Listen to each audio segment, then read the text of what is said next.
Hey there, I hope everybody is in good spirits today. And if not, I hope that after listening to this, you'll at least feel a little uplifted or have a little insight on how to make yourself feel a little bit better.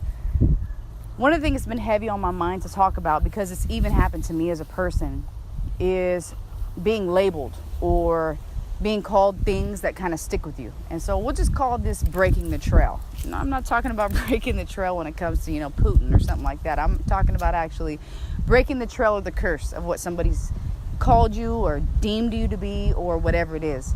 I want you to think about it. I want you to just seriously for a minute think about what people have called you before. And I'm talking about family members, siblings, uncles, aunts, just your whole family. Perhaps people who are key in your life, coaches, teachers, mentors, co-workers, bosses, anybody that basically had some influence on your life, or maybe even they didn't have an influence on your life, but it was something that they called you that stuck with you forever. I've always said that whole sticks and stones may break my bones, but words may never hurt me. I think that's a bunch of crock, because I know right now, even for myself, I can think back to something a teacher had told me that still sticks with me. It wasn't the most positive thing, but I have to get over that.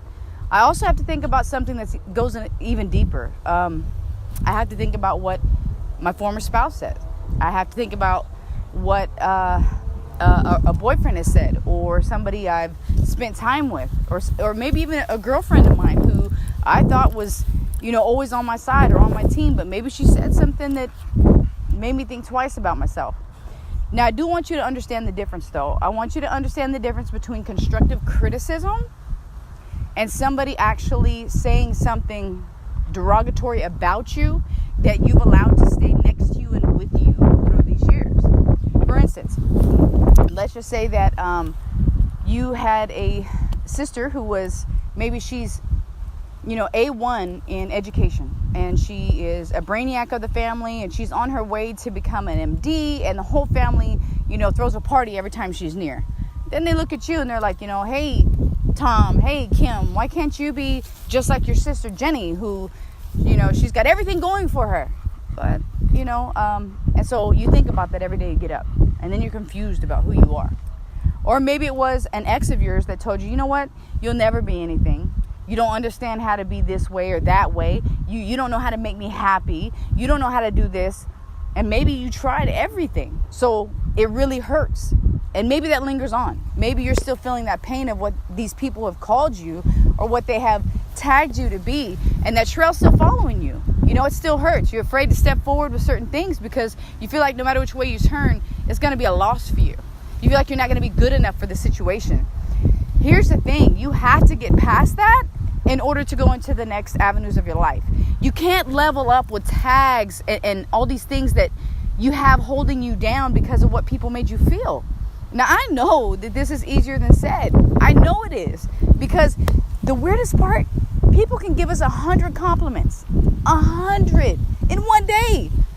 And one person can say one insulting thing, and that one insult will stick with us greater than those 100 flattering compliments. And that's just because that's the way our mind works, right? So you need to make sure that when you're doing your self-awareness or growing with yourself and with your life, that you're not being afraid of or not trying things or not believing in yourself enough because of what somebody has called you. It's important. And you might say, I don't care what they say about me. They can say anything. The truth is, somewhere in your subconscious, in the back of your mind, you're not trying something because you're afraid of what somebody is going to say. Be real with yourself right now. You're really afraid of what somebody's going to say. You want to take a leap in life somewhere in some avenue and try something, but you are scared. You're scared not because of yourself, but you're scared because of what somebody else has said to you. And you're afraid to disappoint somebody that may not even have any bearing on your life. They may not. And you got to be careful with that. So a lot of times people will feel the need to say something to us, but you have to remember, you can't just take what everybody says as gold, though. Like, you really can't. I understand having a good support group and a good friendship that will be a good reality check for you. There might be times where they're like, did you think about this or think about that? And that's fine. You need that. You need somebody in your corner that's going to say, hey, slow down. Did you think about this or that? You need that. But you don't need somebody that's going to call you stupid or foolish or words that are really just going to bring you down or say, you're not good enough for that. What are you talking about? You don't have enough experience for that. Oh, it's too late for that. Or it's this or it's that. Or the opposite.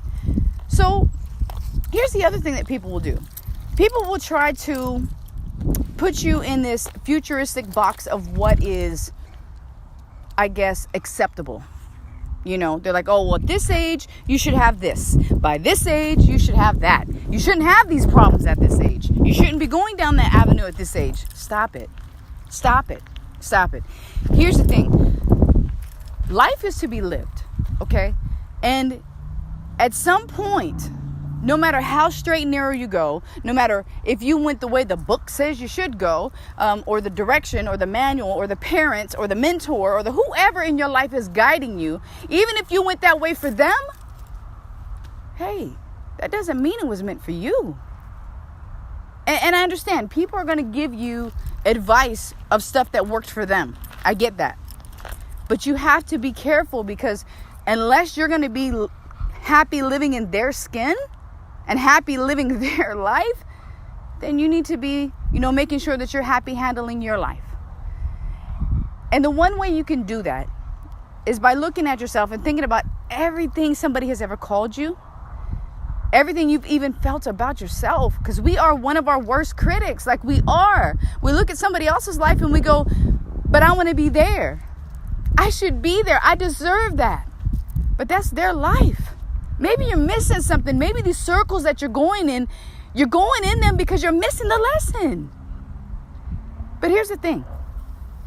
No matter what lesson you pick up, if you don't let go of all these tags and of all these hooks that are in you that you're still carrying around, and it's heavy. It's so heavy. And you start to lose your courage. You start to lose your identity. Because you're so busy thinking about, well, if I do this and they're going to do that. Look, nobody said it was going to be easy. You have to know that. If you want to have the courage to go and do what it is that you truly love doing, it's going to take courage. And not even that, it's going to take you losing a few things. But it's really important to live a life that makes you happy. Because I see a lot of unhappy people walking around here. And yeah, they might not have some of the problems that happy people have, and happy people may not have some of the problems that unhappy people have. But at the end of the day, you have to love you and believe in you and let go of any attachment of any negative connotation of who you are. You have to let go of that. You have to stop being a part of what they called you, or stop being a part of your past, or stop being a part of what's held you down. And remember, you are whole. You're wonderful. You really are. But you have to love yourself, and you have to own yourself without feeling like you're living to please somebody else. The best you is you. And once you find that, nobody can take that from you. So I encourage you to take everything they've ever called you, everything they told you that you couldn't do, and flush it down the toilet. Write it on a piece of paper,